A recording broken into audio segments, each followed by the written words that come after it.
How many accounts do you put money into, or have you in the last year, other than your own? Probably about 6. 6 different bank accounts? That's correct, yeah. Yeah. You couldn't have gone into the branch because you say you had no power of attorney over the account. That's correct.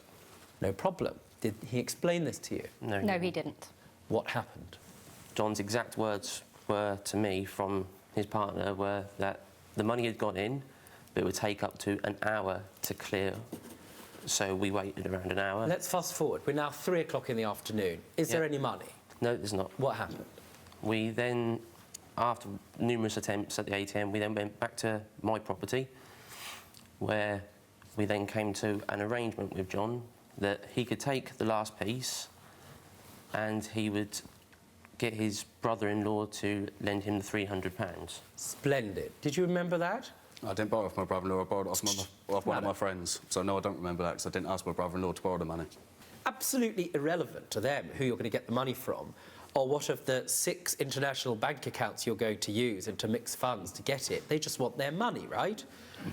And at that stage, what were you thinking, Zena? Well, I started getting an inkling that there was something funny going on. When was he going to give this £300 to you? He was supposed to meet us at 10 o'clock that evening. Meet where?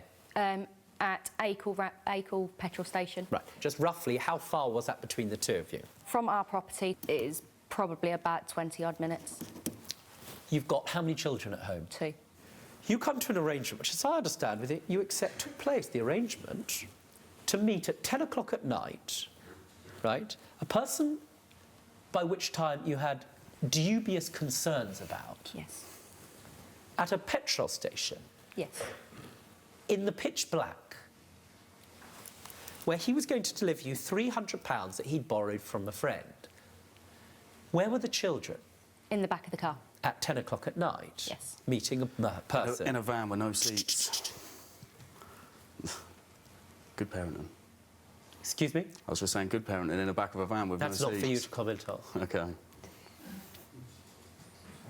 Let's see by the end of this case whether you feel, or anybody else feels, that you're in a position morally to judge anybody. All right, we will. Yes, we will. Yeah, we will. That's your first. OK. All right? Brilliant. The brilliant is a half. You're sitting in a petrol station in the middle of the night in the dark with your 2 children in the car. Yes. Did anybody show up? No. How long did you sit there for?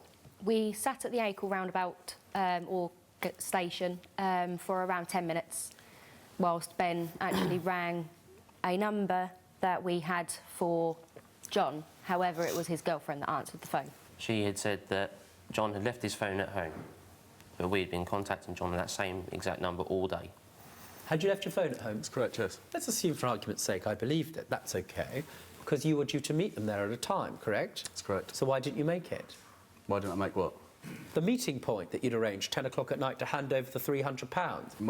My agreement weren't to meet at a petrol station or anything. My agreement was to drop the money to their home address where they were meant to be. So as far as you're concerned, you had no arrangement to meet them whatsoever? Not Acle petrol station, no.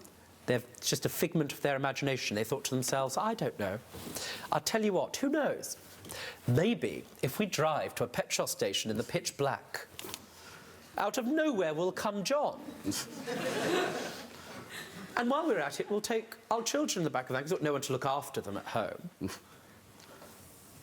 Figment of their imagination. No, it's because they were already in Great Yarmouth anyway, visiting their mother. For more Judge Rinder cases, click here. And if you've got a legal issue of your own, get in touch with us by clicking over here.